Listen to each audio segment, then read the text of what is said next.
हा मी तुमच्याकडे पण आहे. मी घेतो. आता याकडे पाणी आमच्या एरियामध्ये शिरलेलं आहे. रात्रीपासून मुसळधार पाऊस पडत होता, त्यामुळे पाणी काय कमी आलं नाही, काय नाही.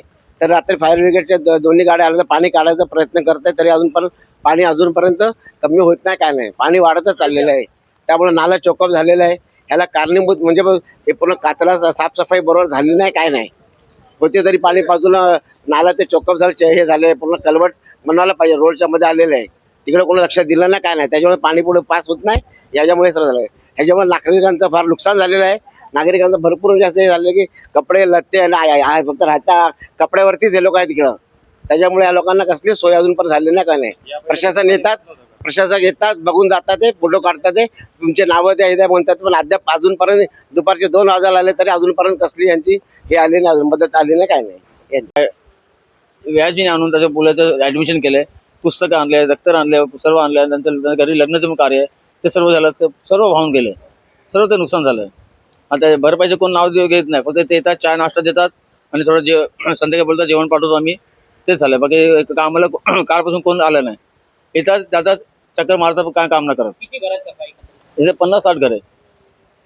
इथं आमच्या चालीतच 8 घर आहे. 8 घरचं सर्वांचं बघा इथं तेच कपडे घातलेले आहे सर्वांनी. कालपासून तसंच आहे. आणि कालपासून हे लोक येत होते म्युन्सिपाल्टीचे, आम्ही सांगितलेलं की तुम्ही काम करा, JCB मागवा, हे म्हटलं ते चोकअप आहे ते तुम्ही काय चालू करा ना, आम्हाला परमिशन नाही. कोण बोलतं आम्ही हाताने काढू. जेव्हा तुम्ही जेटिंग टाकली तेव्हा तुम्हाला भेटलं नाही, जेटिंगने काय झालं नाही, मग तुम्ही आता हाताने होणार आहे का? तुम्ही करा ना परमिशन नाही. अख्खा उल्हासनगर खड्ड्यामध्ये, उल्हासनगर तुम्ही खड्डा केलाय तेव्हा तुमचं परमिशन भेटलं. इथं तुम्हाला पाणी लोकांच्या घरी भरलंय, तुम्हाला दिसतं सर्व, तरी पण तुमचं परमिशन नाही. मग आज सकाळी त्यांनी येऊन जबरदस्ती त्यांनी खड्डा केलाय, पण त्याच्यामध्ये काय फरक नाही पडले, उलट पाणी जास्त झालंय. काही नाही, काल रात्रीपासूनचा पाऊस आहे. वाटलं पण नव्हतं त्या पाण्याची पातळी वाढेल एवढी, पण अचानक का आता फक्त ह्याचा पाऊस पण अजून पडला पण नाही, पावसाला सुरुवात पण नाही झाली, तरी लगेच एवढ्याशा पावसामध्ये एवढं सगळं एवढी सगळे भाडेकरी बिचारे गोर गरीब आहे, त्यांच्याकडे रोजगारावरती ते लोक राहतात, रोज कमवून आणतात. बिचाऱ्यांच्या सगळ्यांच्या घरांमध्ये आज पाणी केले. आज अंगावरच्या कपड्यांवरती बिचारे ते लोक सगळे बाहेर आहे जेवढं अन्नधान्य त्यांचे डॉक्युमेंट सगळे. आता आज त्या मुलांनी काय करायचं, त्यांचे डॉक्युमेंट्सच गेले सगळे. आता जे राशन पाणी होतं, जे होतं, बिचाऱ्यांच्या घरामध्ये लग्नाचे कपडे, लग्नाची तयारीचे कपडे ठेवले त्यांनी, त्यांचं किती नुकसान झालेलं आहे. आता ही भरपाई कसं काय करणार बरं? आता नेहमी प्रत्येक वेळेला दरवर्षी हाच प्रश्न असतो. असं नाही की ह्या वर्षी, पण दरवर्षी थोड्या प्रमाणात असतं म्हणून झालं, पण आता या वर्षी तर जास्तच नुकसान झालेलं आहे. पूर्ण अजूनही त्या पाण्याची पातळी काय, पूर्ण 5 नंबरचं पाणी पूर्ण इकडे येते.